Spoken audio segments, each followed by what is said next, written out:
Welcome to Artisans of Ancient Egypt.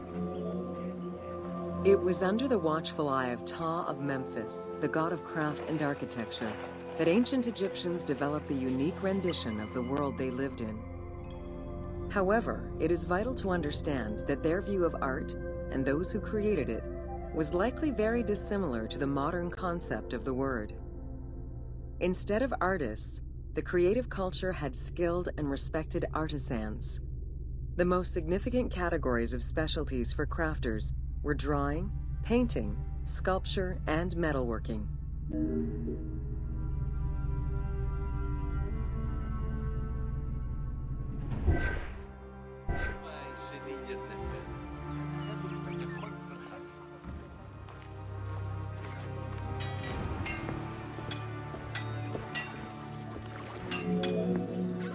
Ancient Egyptian craftspeople created both art and a wide variety of mundane, everyday tools. Every item created had a specific purpose and was produced by anonymous artisans who worked alone or with a team. Most crafts, such as pottery and metalworking, were utilized for everyday items.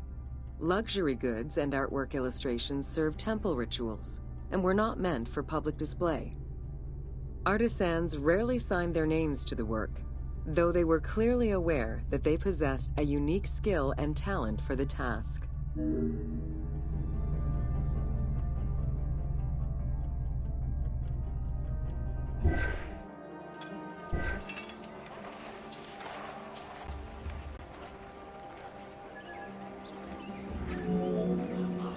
Art, in all its forms, has offered not only a practical insight into the way ancient Egyptians lived, but in how they viewed the world and their place in it. The balance of order and chaos was crucial in both the physical and the metaphysical universes. As a result, their art appears to follow a strict set of stylistic conventions that supported this worldview. From households and palaces to temples and tombs, pottery, papyrus, and textile items were essential to the everyday life of ancient Egyptians.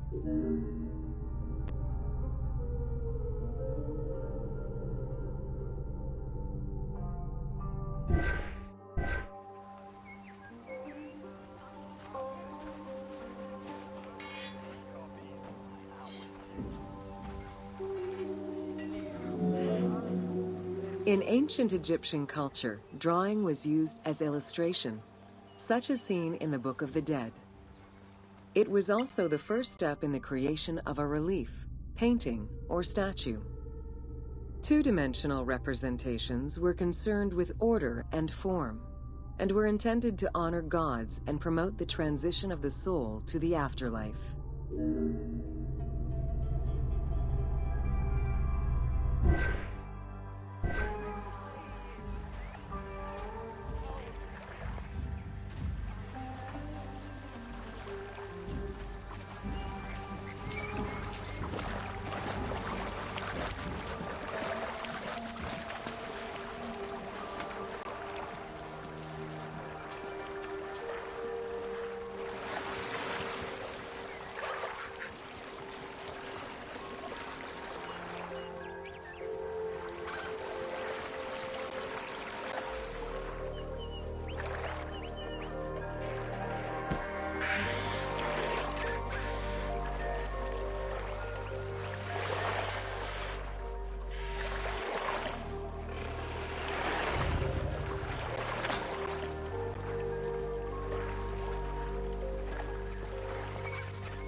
Stylistically, Egyptians were concerned with the depiction of the human form's inner self.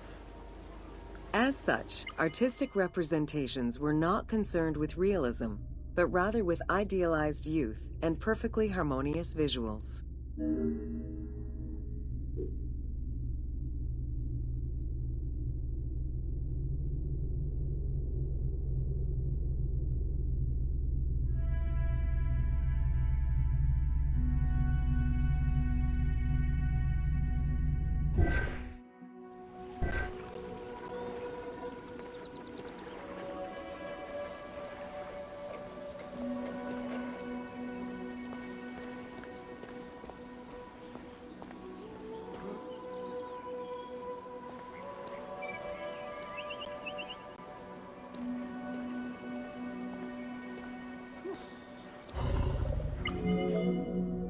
An exception to this were scenes depicting hunting and battle, where the environment and enemies moved in lively, even chaotic ways. Animals and foes were depicted piled up, as if describing chaos, with Egyptians standing in solemn, disciplined poses, bringing order to the scene.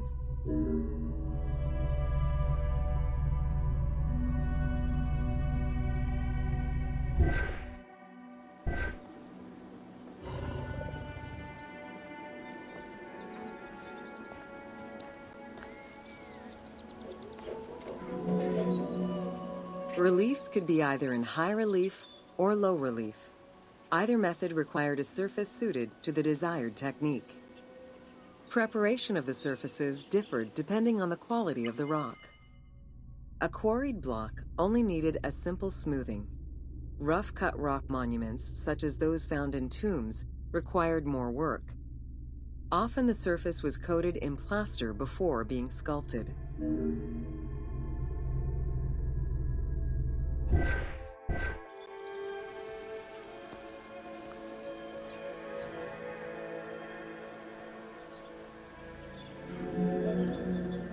For reliefs, preliminary sketches were drawn in red, then framed with a red grid to position the elements of the scenes. Corrected sketches were in black, and once approved, the scene was ready to be carved. This method likely explains the name given to relief makers, the one who draws the outlines.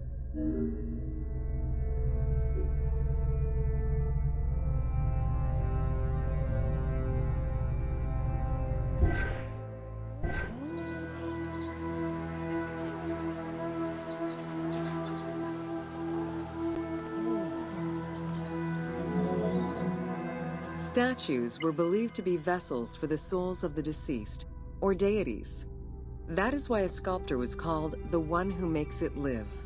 This divine duty earned them the utmost respect. As with a relief, creation of a sculpture began with a drawing.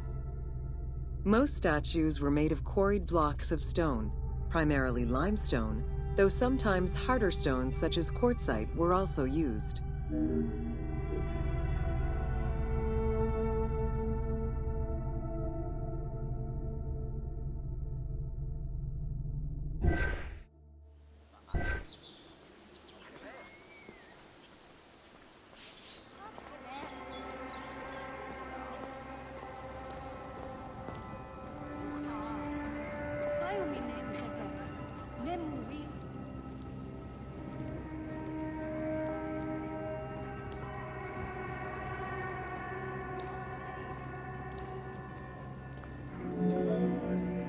In ancient Egypt, the profession of crafter was organized and relied on a specific hierarchy. Most artisans depended on an institution to provide them with raw materials. There were 3 working levels for craftsmanship: domestic, large estates, and within palace and temple workshops. Some royal workshops, at their largest, covered an area of about 2.8 square kilometers in size.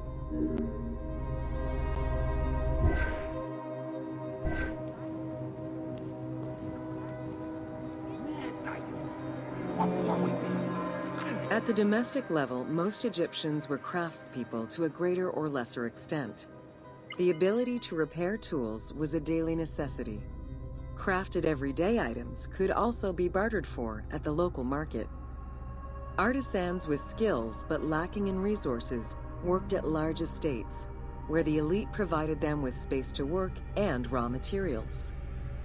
The most skilled artisans were employed in royal or temple projects and benefited from a special status. They were provided with good workspaces and considered to be highly skilled.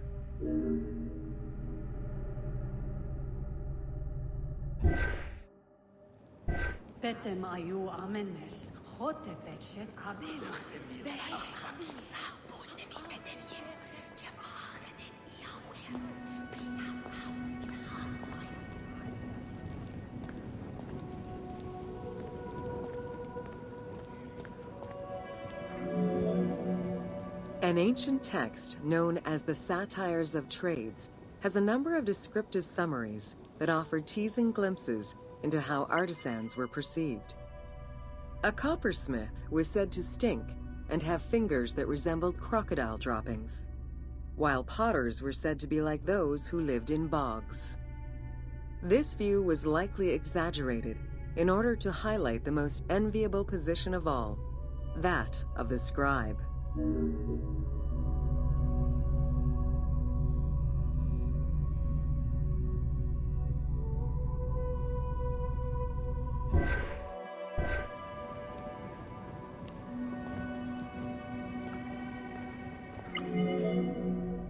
Located near the Valley of the Kings, Deir el-Medina was a settlement created by order of the king to honor the most skilled artisans.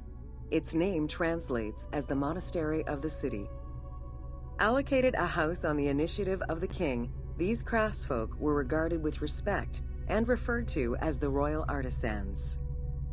Those who lived there worked on the tombs in the Valley of the Kings and its surrounding temples.